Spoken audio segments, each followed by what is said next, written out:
सिंध के सीनियर वज़ीर शजील इनाम मेमण कश्मीर के इस्तिसाल के ॾियारे ते कश्मीरी अवाम से ॿधीअ जो इज़हार किया है। शजील इनाम मेमण पंहिंजे बयान में चयो त कश्मीर के इस्तिसाल जो ॾियारो ॾखण एशिया की तारीख़ जो एक कारो ॾींहुं है।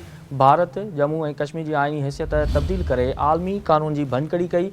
कश्मीरी अवाम गुज़िरियल केतरनि ई ॾहाकनि खां पंहिंजे हक़ ख़ुद इरादत लाइ क़ुर्बानियूं ॾेई रहियो आहे। सीनियर सूबाई वज़ीर जो चवणो त भारतीय रियासती ॾाढ इंसानी हक़नि जूं संगीन भञकड़ियूं कश्मीरी अवाम की आज़ादी के जज़्बे के कमज़ोर न करे सघियूं।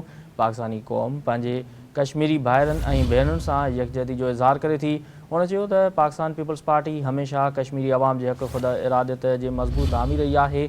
बिलावल भुट्टो ज़रदारी की क़यादत में पार्टी हर फोरम ते कश्मीरी अवाम लाइ आवाज़ बुलंद कंदी रहंदी। शजील इनाम मेमण जो वधीक चवणो त उहो ॾींहुं ज़रूर ईंदो जॾहिं कश्मीरी पंहिंजे मुस्तक़बिल जो फ़ैसिलो मर्ज़ी सां कंदा। अव्हांखे आगाह करे रहिया आहियूं। सिंध के सीनियर वज़ीर शजील इनाम मेमण कश्मीर के इस्तिसाल के ॾियारे ते कश्मीरी अवाम सां ॿधीअ जो इज़हार किया है। शजील इनाम मेमण पंहिंजे बयान में चयो त कश्मीर के इस्तिसाल जो ॾियारो ॾखण एशिया की तारीख़ जो एक कारो ॾींहुं है।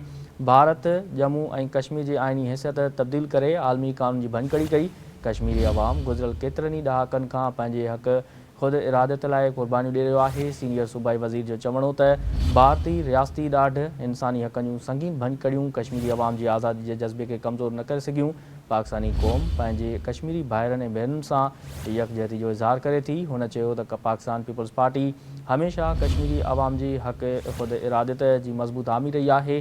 बिलावल भुट्टो ज़रदारी की क़यादत में पार्टी हर फोरम ते कश्मीरी अवाम लाइ आवाज़ बुलंद कंदी रहंदी। शजील इनाम मेमण जो वधीक चवणो त उहो ॾींहुं ज़रूर ईंदो जॾहिं कश्मीरी पंहिंजे मुस्तक़बिल जो फ़ैसिलो मर्ज़ी सां कंदा।